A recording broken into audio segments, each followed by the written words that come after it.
Jadi pertama sekali, bagaimana dalam pengembangan sebuah destinasi pariwisata di suatu daerah, itu yang protect the culture.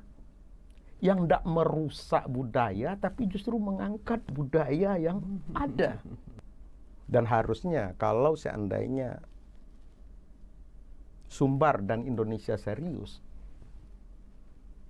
ini bisa menjadi destinasi nomor 1 dunia.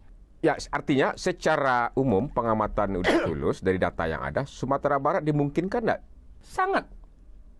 Kenapa tidak?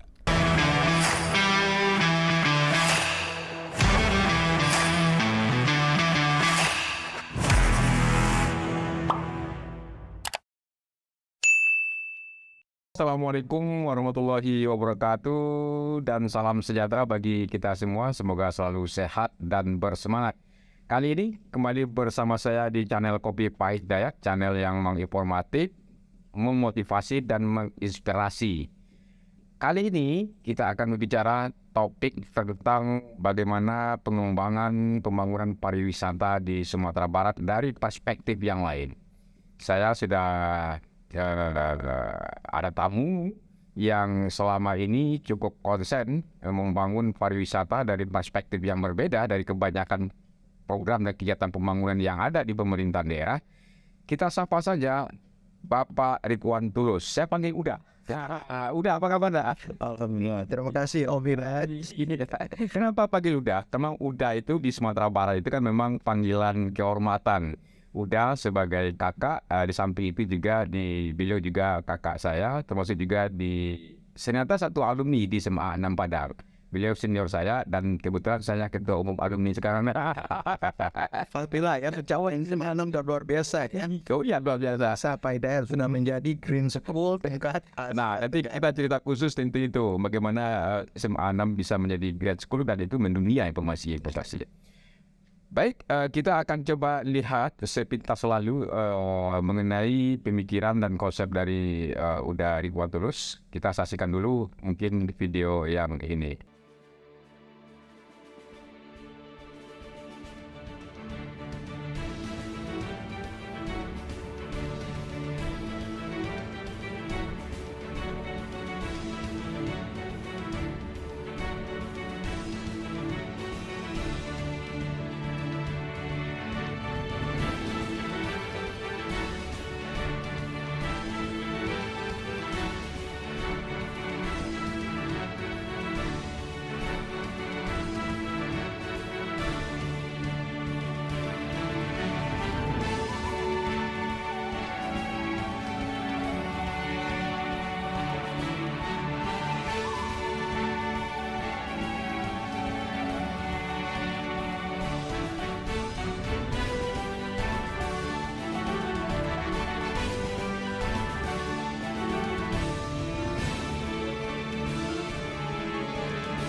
Ridwan Tulus, seorang desainer pariwisata yang kaya ide, juga direktur Green Tourism Institute, dan banyak laginya.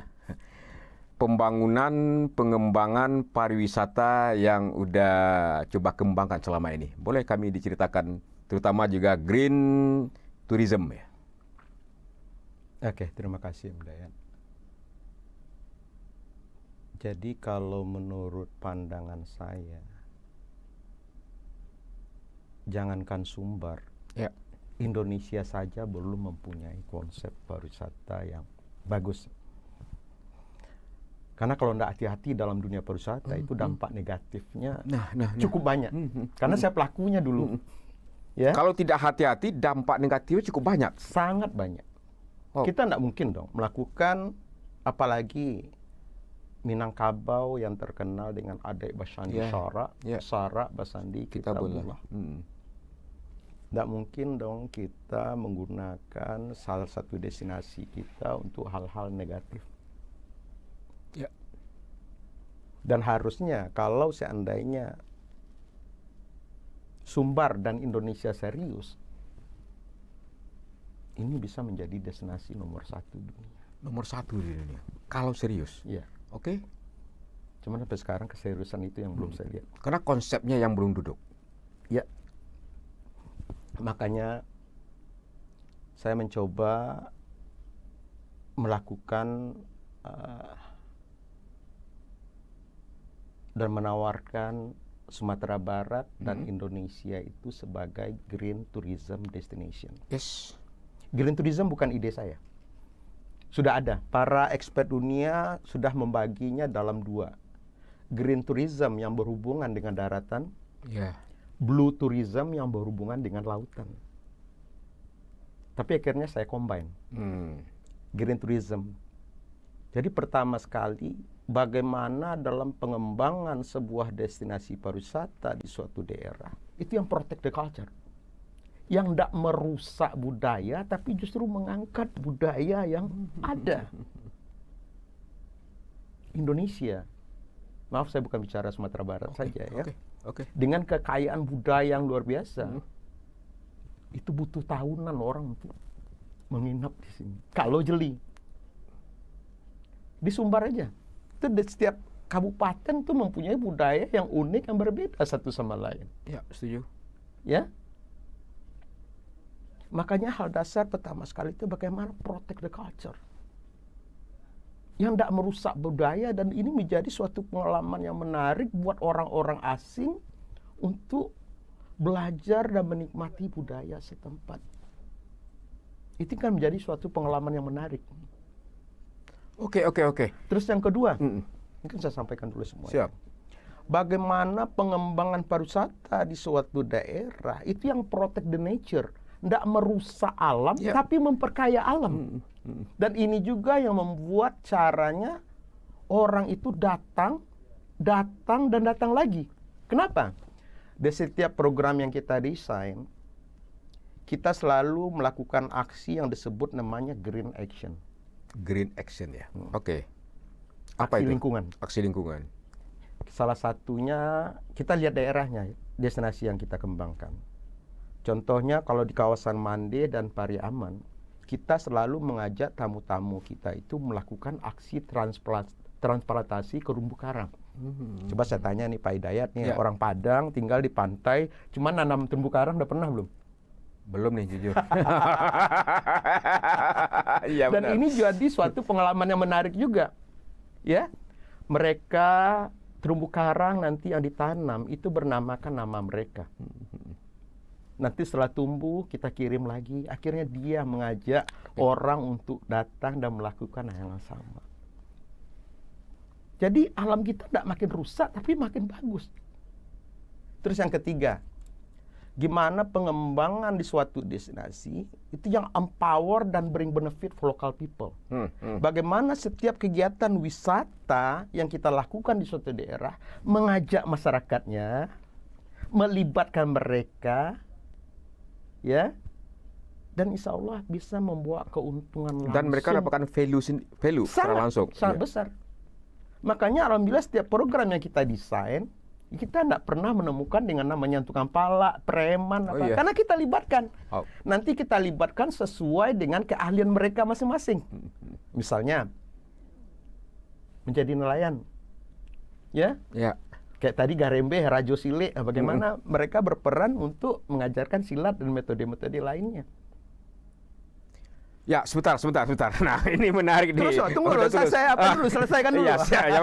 Oke. Terus yang endingnya, terakhir baru kita istilahnya support conservation. Bagaimana setiap program wisata itu, jadi sebetulnya kita ada dua. Saya kalau dalam dunia bisnisnya, kita punya namanya Sumatera and Beyond. Ya. Itu sebuah international green tour operator. Travel ya? Jadi setiap profit yang kita dapat, kita selalu menyisihkan untuk Green Tourism Institute. Nah, inilah untuk pemberdayaan, membuat destinasi dan lain-lain. Jadi nggak apa-apa nih, Pak Dayat. Ya, nggak apa-apa. Ini sudah menuki ini ke dalamnya begitu kan. Yang ingin jendela utama yang ingin saya buka adalah bicara tentang perspektif stakeholders ya di industri pariwisata kita secara umum.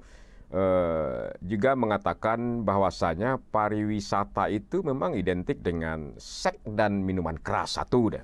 Yang kedua adalah dengan pariwisata ini berpotensi juga merusak culture kita, budaya kita, termasuk juga yang juga objek wisata yang benda ya, nature-nya akan berpengaruh seperti itu. Nah, ini persepsi yang terbangun selama ini, sehingganya program untuk pembangunan pariwisata di daerah kita itu cenderung buatan. Membangun 3 destinasi bertaraf internasional itu juga buatan yang menyita banyak uang begitu ya. Tapi yang menarik dari Uda Tulus adalah, jadi memang development-nya itu dari SDM juga, tapi orientasinya menjaga naturalisasi objek termasuk juga culture kita yang tidak akan terganggu. Ini kan suatu antitesa dari yang sudah ada dengan konsep gagasan yang Uda Tulus sudah lakukan malahan begitu. Iya dah. Ya. Pertanyaannya adalah, ada garansi nggak? Memang bisa nggak dilaksanakan sektor pariwisata ini tumbuh dan berkembang, melibatkan stakeholder, terutama masyarakatnya, tapi kultur kita nggak rusak? Seperti apa gambarannya? Baik dalam tataran konsep maupun juga yang Uda Tulus pernah lakukan. Jadi begini, Ya. wisatawan yang datang biasanya, dia sangat respect tentang budaya lokal, ya. Oke. Dan dalam program kita selalu mengatakan itu ada appreciate terhadap budaya lokal. Dan tamu sendiri yang harusnya betul-betul wisatawan itu mengerti. Saya kaget ketika program kita di Sumatera Utara waktu itu, di Kota Medan loh. Ya. Kita kebetulan membawa rombongan dari beberapa VIP dari Amerika, khususnya dari Textile Art Council Amerika. Kebetulan di kota yang Medan itu ndak ada jual minuman keras. Di Medan. Di Medan sendiri. Iya, iya, iya. Yang tidak ABS-SBK. Tapi lucunya, Iya. kamu maklum asal ada penjelasan yang jelas. Sebetulnya tamu itu akan mengikuti prosedur, tapi jelas ya. Kalau begini, what do and what don't-nya itu jelas. Yes. Jadi mereka nggak ditipu. Apalagi kalau seandainya kita betul-betul menggaransi bahwa ini adalah sebuah daerah destinasi yang adat budayanya sangat ketat, otomatis tamu akan ikuti. Itu kekuatannya di sana. Sangat, justru menjadi pengalaman yang sangat menarik. Baklo nyupuaso nak minum, Iya, iya. ya, betul. di suatu daerah. Maka saya kaget di Medan sendiri itu, bukan di Padang ya. Kalau di Betul, Padang betul. mungkin apa? Ya. Ternyata kamu maklum. Cuman itu tadi, pariwisata ini sebetulnya sangat luas sekali. Kalau saya bisa bilang mungkin apa yang kita garap sekarang ini baru kulit-kulit pariwisata. Baru kulit-kulit. Aduh. Iya. Ini berat nih. Ini 16 SKS nih. Dan memang terus terang apresiasi kita terhadap ide dan gagasan itu kadang kurang. Itu yang kurang ya, apresiasi terhadap ide gagasan. Yang kurang. Sebetulnya dalam dunia pariwisata, walaupun saya tinggal di Sumbar, akhirnya banyak juga membawa kontribusi. Saya bukan orang akademisi, tapi akhirnya terjun juga ke dunia akademisi, ya. Contohnya, kalau saya menyebut diri saya itu sebagai tour designer. Tour designer. Itu hal baru untuk dunia, Konseptor. istilahnya dunia kepariwisataan baik Indonesia dan dunia. Dan ini juga salah satu kelemahan yang saya lihat. Mungkin saya salah, tapi tidak banyak orang yang bisa mendesain tour program sesuai dengan keinginan tamunya, bahkan bisa mewujudkan mimpi kliennya. Wow. Dan alhamdulillah kita sudah buktikan program yang kita desain itu terbaik dunia. Ini ketika ini sudah mendapat pengakuan dari Mary Connors. Siapa Mary Connors? Mary Connors adalah Presiden Textile Art Council Amerika. Yang kebetulan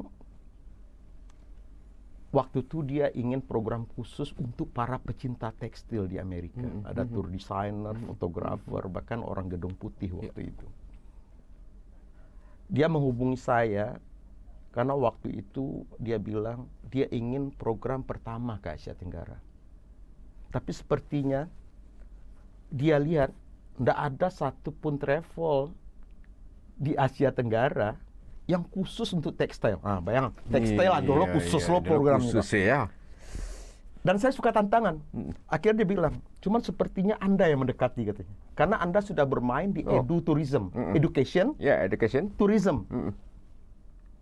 Dan saya suka tantangan. Akhirnya saya bilang, Mary, kamu selama keliling dunia, di mana program yang terbaik? Karena saya mau belajar. Coba dengan bahasa Inggris ya. Seperti Ya. apa? Mary. Mary Connors. Oke. Namanya Mary Connors. Yes. Waktu itu di jabatan sebagai Presiden Oke, Textile Art oke, Council oke. Amerika. Tentu dengan bahasa Inggris ya bicara. Ya, dalam bahasa Inggris dong. Jago bahasa Inggris Bahasa saya ini. Padang, skosirake, skete-skete. Ya. Akhirnya saya bilang, Mary, kamu selama keliling dunia, nggak tahu setelah pelajari websitenya, dia udah keliling dunia, tapi belum pernah ke Asia Tenggara, ya, ke Asia Tenggara. Akhirnya saya bilang, Mary, kamu selama keliling dunia, di mana tur program yang terbaik? Karena saya mau belajar. Akhirnya dijawab waktu itu Machu Picchu, Peru. Oh iya, ya maju di atas itu. Ya, Pegunungan program ya, kombinasi pegunungan. antara Ya, kombinasi. budaya, Betul. alam, Betul, dan betul. apa itu lengkap. Waktu itu tuh dan rata-rata programnya itu selama 12 hari. Cukup lama ya. Cukup lama. Akhirnya saya buatkan program khusus untuk dia namanya Textile Odyssey, yang mana petualangan masalah tekstil dan subjudulnya Meet the Maker, yang mana mereka ketemu langsung dengan pembuat tekstilnya langsung, yang maaf kadang tidak dikenal orang Wow. dan hidupnya sangat sulit. Contohnya di Jawa. Kita sampai dapat itu referensi dari Leiden, siapa yang membuat pakaian untuk raja-raja di Jawa. Maaf, kehidupannya sangat sulit. Akhirnya itu kita angkat. Jadi kita berusaha mengangkat mereka. Alhamdulillah akhirnya Mary bilang,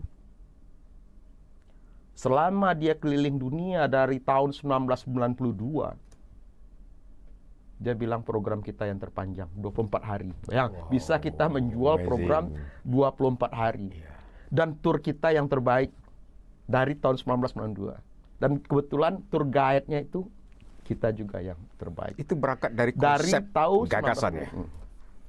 Ya, Ya. ini melihatkan bahwa sebetulnya dalam dunia pariwisata ini banyak sekali segmen yang belum tergarap. Itu dia. Kadang itu tadilah. Bagi kita kan persoalan sepele sih. Ya kan? Siapa sih yang membuat tekstil awalnya? Begitu. Sini kan juga banyak juga di Sumatera Barat seperti itu, potensi-potensi itu. Ya, itu makanya apresiasi. Waktu itu salah satu Apresiasi. tokoh yang kita angkat itu kalau di Sumbar namanya Nanda Wirawan. Mungkin Pak Dewan sendiri nggak tahu siapa Nanda Wirawan. Siapa? Nanda Wirawan karya songketnya itu sudah mendapat penghargaan Award of Excellence dari UNESCO. Bahkan karya UNESCO. songketnya sudah terpajang di museum terbaik tekstil Amerika. Nah itulah kadang Iya. di sini kita sendiri kadang Kenapa mereka nggak- dapat apresiasi yang luar biasa? Excellent sekali. Jadi Oke. mungkin apa kalau bicara tentang Sumbar Sumatera Nah, saya mau Barat, masuk ke sana ini. ya nanti apa? Ya itu tadilah. Sebetulnya dalam dunia pariwisata dari pengalaman yang saya miliki, apapun bisa dijual. Bahkan kendala bisa menjadi sebuah keuntungan yang sangat besar. Tapi kalau tahu how to design the program. Misalnya ini daerah nelayan. Nah, Ya, artinya secara umum pengamatan udah tulus dari data yang ada, Sumatera Barat dimungkinkan nggak? sangat. Kenapa tidak? Kalau saya justru melihat orang Sumbar ini orang tidak mensyukuri rahmat yang telah diberikan. Ini tidak sadar tinggal di Sarugo. Nanti kalau dia keliling dunia, baru tahu negeri kita yang paling bagus. Tuhan tersenyum saat menciptakan Sumatera Iya. Barat gitu ya. Bayangkan, ini di Padang, kita 30 menit aja ke salah satu pulau di kawasan Pie. Itu ratusan lumba-lumba menemani kita. Bahkan saya terakhir pergi sana itu 3 ekor paus besar. Ya. Ya. Saya lihat videonya di medsosnya. Ya, belum lagi kekayaan budayanya, kekayaan Wow. kulinernya, Ya, fashion juga. passionnya. Tapi itulah mungkin saya salah, cuman keseriusan itu belum kita ada. Ini di mana harus dimulainya? Dari legacy kah kebijakan atau di mana Bang Tulus melihat? Di mana kita harus mulai itu? Kalau memang itu bisa mendatangkan keuntungan tanda petik gitu ya. Culture kita juga terpelihara, juga naturalisasi terhadap objek wisata kita juga terpelihara lebih baik. Di Sumatera Barat ini kan program pariwisata ini termasuk juga salah satu program unggulan ini. Ya, tapi 1,7% ya. Iya. Ini yang menarik. Ternyata kalau kita coba komparatif, siap ke NTB datanya tahun 2022, itu PDRB dari sektor pariwisata itu sampai 23%. 23%. Sementara Maaf, saya nggak tahu data ya, tapi karena sudah lama. Ya, saya sudah temu ini expose dari Kepala Dinas Pariwisatanya. Ini sebelumnya NTB ini kan karakteristik daerahnya sama dengan Sumatera Barat. Juga Muslim yang lebih dominan, juga kontribusi terhadap PDRB sebelumnya di sektor pertanian. Sama dengan Sumatera Barat, sektor pertanian. Tapi mereka sudah bergerak kepada sektor pariwisata. Ada strategi-strategi pembinaan yang berkelanjutan sehingga sampai mandiri, termasuk juga marketing pariwisatanya tidak sederhana sekali. Dia undang siapa segmentasinya? Misalnya setahun Timur Tengah. Dia undang influencer dari Timur Tengah, dia bayar itu jutaan viewernya begitu. Orang kunjung. Sebelum pandemi itu 3 juta kunjungannya. Nah, apalagi Sumatera Barat kan juga visit beautiful Indonesia Sumatera Barat ya 2023 ini. Pertanyaannya adalah, kira-kira boleh berbagi pemikiran di mana harus dimulai ini? Ya, mudah-mudahan stakeholder kita juga terinspirasi dengan diskusi kita ini loh, udah tulus. Di mana harus kita mulai ini, Pak? Udah melihat seperti apa? Ya legasi dulu. Legasi dulu, kebijakan Harus dulu. jelas, kebijakan dari pemerintah itu harus jelas dulu. Ya, kalau betul-betul konsentrasi masalah pariwisata. Ada yang menarik tadi pagi, kebetulan saya sasami, sarapan sambil silaturahmi dengan Profesor Effendri yang sekarang sedang mengembangkan SMK di kampungnya di Kamang. Dan kami memang berniat juga menjadikan Kamang ini sebagai salah satu program sebagai kampung inspirasi.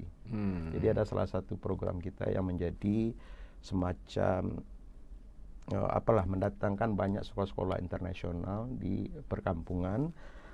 Tadi saya dikenalkan oleh Profesor Effendri dengan Ben, orang warga negara Belanda. Who, Brad? Ben dulu mantan pembalap Formula One kalau di Belanda, udah tua sih dia. Cuman saya baru kenal tadi, nggak tahu secara detail. Tapi yang menarik, dia ingin menghabiskan masa tuanya di kampung dan ingin berbuat kebaikan juga. Iya.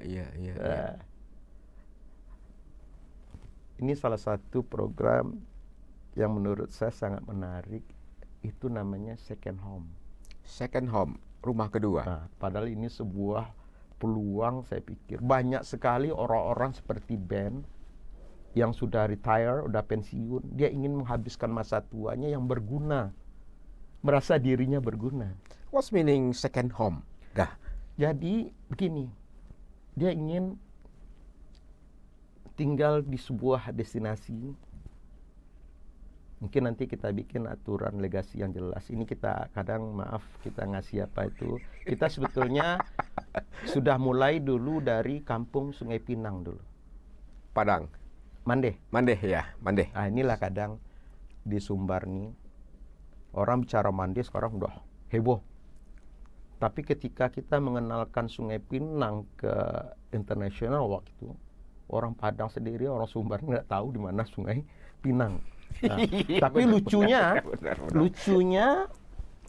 orang-orang asing bahkan menginap sampai berbulan di sana. Nggak ada hotel, nggak ada penginapan. Mereka tinggal di kampung, di rumah masyarakat. Second home. Cuman kalau untuk lebih profesionalnya, second home itu mereka menyewa suatu tempat, sebuah rumah itu biasanya maksimal sampai 25 tahun. Iya. Nah, nanti rumah itu dikembali lagi kan ke pihak masyarakat. Sebetulnya ini salah satu program yang luar biasa.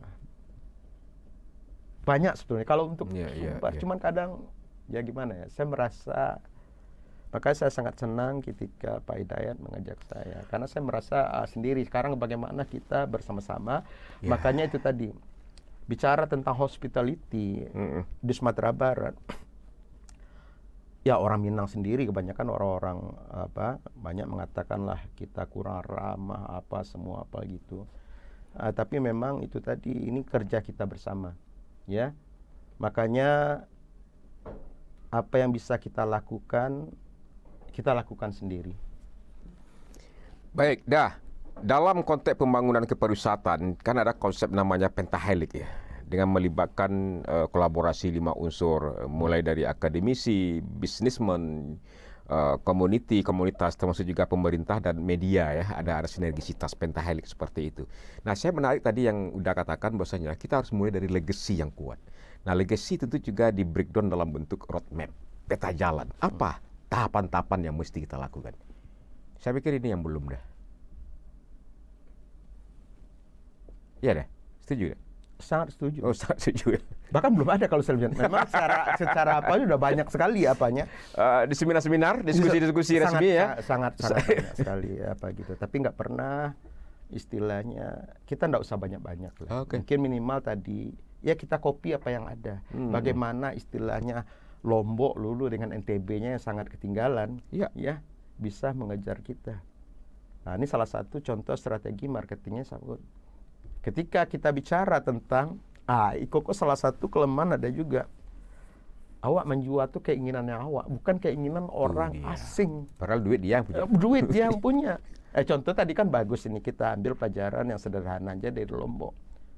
Ketika dia mengejar target marketnya itu adalah Timur Tengah, dia undang seorang influencer yang istilahnya sudah punya jutaan follower. Iya, betul. Ya.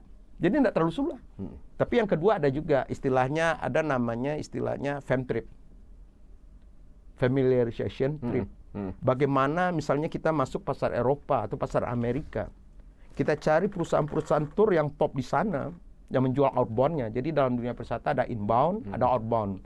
Kalau inbound itu istilahnya mendatangkan orang-orang ke dalam negeri kita, tapi kalau outbound mereka yang traveling. Siapa top-top mereka? Kita fasilitasi mereka. Kita adakan pengenalan sebuah destinasi karena mereka nanti akan menjualnya di sana. Itu juga salah satu langkah yang sudah lama. Di Lombok dia konsepnya the Lord of the Ring, follow of the ring. Apa maksudnya? Nah, mereka punya strategi untuk pengembangan ekonomi kreatif, melalui pola latih, dampingi hingga mandiri. Dan juga produk UKM Ekrab itu memiliki standarisasi. Tenun, kuliner seperti ayam taliwang itu orientasinya ekspor dalam konteks seperti itu. Betul kata udah tadi, marketing pariwisatanya via influencer. Sasaran segmentasi negara mana yang mereka tuju, dia datangkan influencer dari negaranya begitu.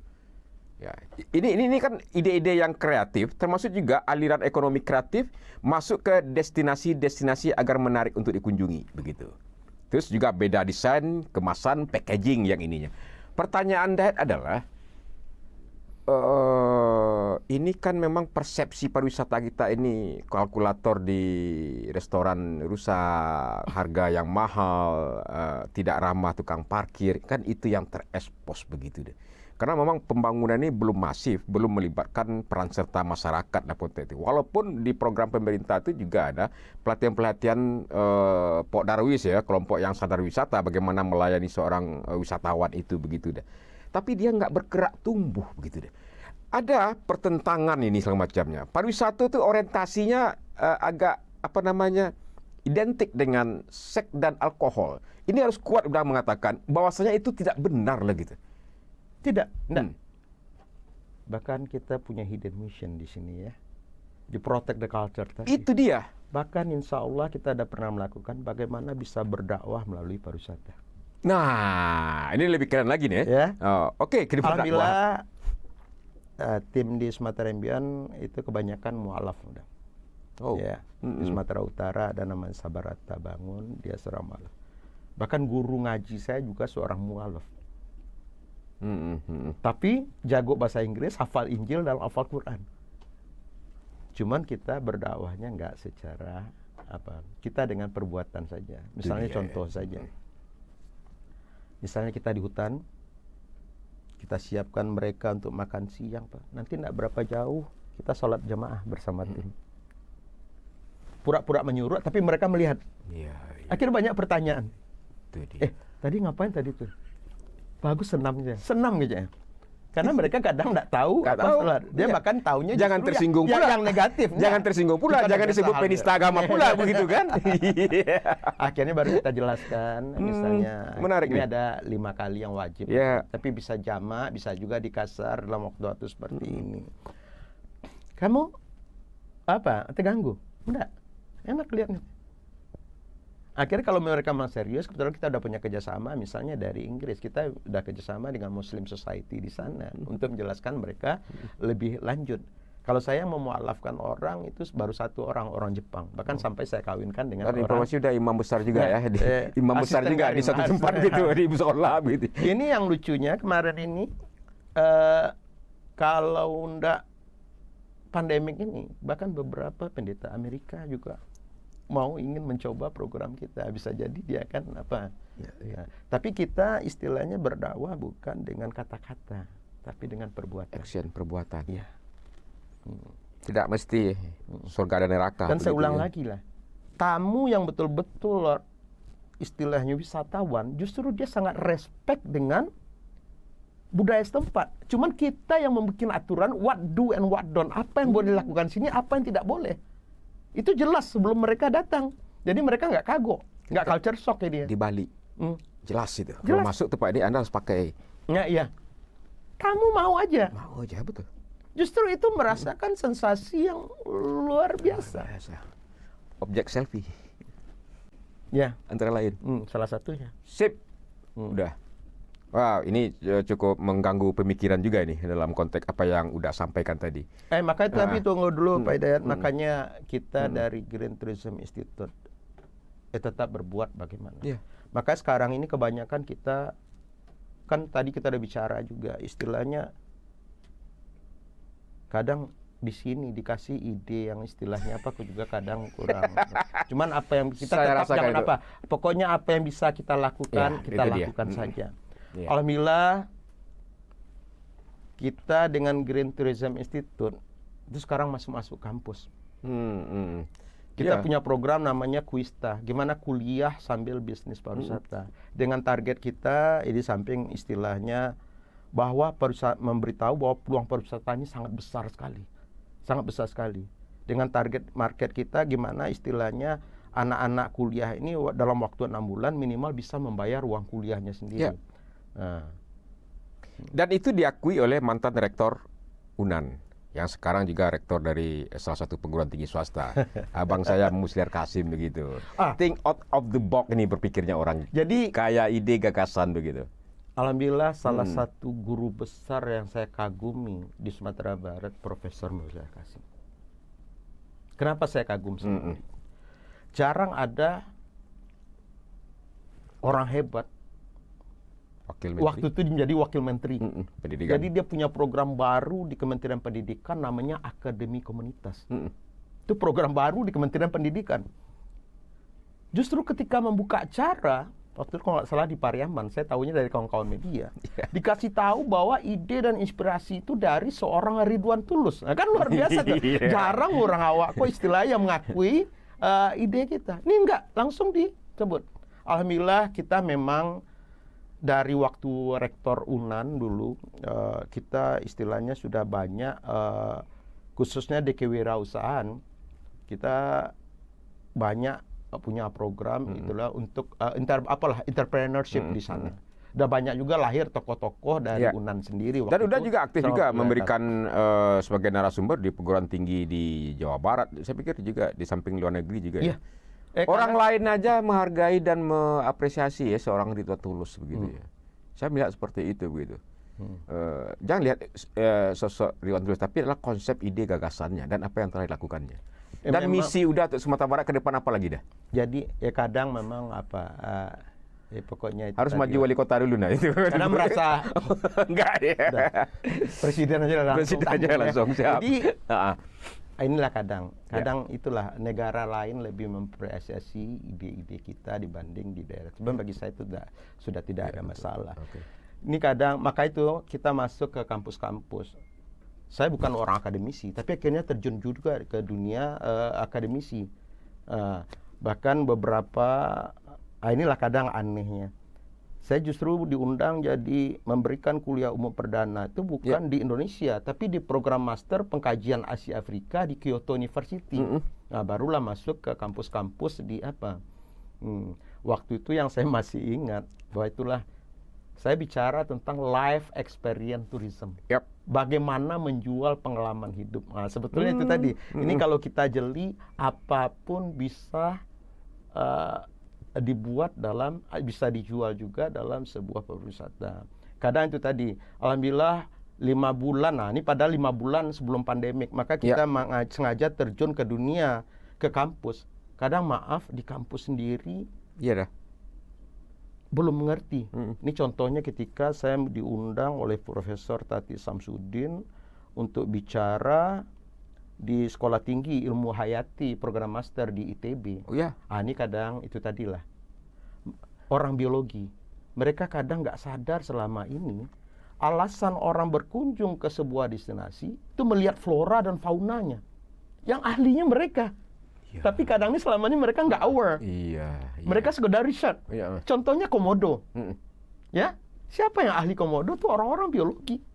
Tapi mereka ini kadang nggak riset. Padahal ini kadang 5 bulan sebelum pandemik, saya sudah bicara tentang bagaimana membuat destinasi wisata yang menyehatkan dengan forest healing dan oceanic healing. Bagaimana hutan bisa menyehatkan dan lautan bisa menyehatkan. Ini inspirasi saya dari Shirinkin-yoku di Jepang, karena saya banyak belajar di Jepang. Dan maaf, itu negara Jepang sangat banyak memberi penghargaan pada saya. Seorang dewa tulus, betul. Bahkan pada usia 32 tahun saya pernah dikasih kehormatan membuka event wisata jalan kaki terbesar di dunia. Itu karena misi saya dulu ingin menjadikan Sumbar dan Indonesia ini sebagai pusat wisata jalan kaki dunia. Tapi itulah mungkin belum jodohnya apa gitu kan. Sehingga sekarang karena dampak ketidakseriusan Indonesia, nama saya merah di dunia internasional. Lah payah maupun ternyata ketika dikasih kita tidak siap. Ini kadang masalah apresiasi itu. Salah seorang dokter Amerika namanya Jock Cordova, yang akhirnya saya angkat dia jadi wakil saya di Amerika, yang terinspirasi tentang ide kami tentang how to make healthy destination dengan forest healing dan oceanic, akhirnya dibuka juga suatu komunitas namanya Vacation on Doctor. Jadi untuk lebih meyakinkan orang ke sebuah destinasi di saat pandemik, nanti ada dokter-dokter kampung atau perawat kampung yang melayani, yang mendampingi selama perjalanan. Jadi mereka merasa safe gitu. Akhirnya sudah tergabung kurang lebih jutaan orang di komunitas tersebut gitu kan. Ini kan membuka peluang juga. Betul. Jadi banyak lagi tugas kita. Pokoknya itu tadilah bagaimana kita berbuat. Ini memang harus ditindaklanjuti juga dalam konsep. Nah, mungkin dengan saya juga sendiri. Ya, betul. Saya butuh dukungan aja. Gimana seorang dewan nih Pak Hidayat, istilahnya bisa juga memfasilitasi. Jadi ingin saya bagaimana, maka itu tadi kita sekarang membuat yang namanya Kampung Inspirasi. Nah, ini khusus untuk program market kita untuk sekolah-sekolah internasional yang ingin belajar budaya setempat. Dan harapan itu maunya kita konkretkan gitu ya, secara perlahan-lahan. Napoleon Bonaparte juga mengatakan, seorang pemimpin adalah penyalur dari harapan itu. Gitu. Demikian bincang kita dengan Ridwan Tulus. Kita sampai di sini, kita ketemu di sesi selanjutnya. Billahi taufiq wal hidayah. Wassalamualaikum warahmatullahi wabarakatuh. Iya. Silakan diminum dah.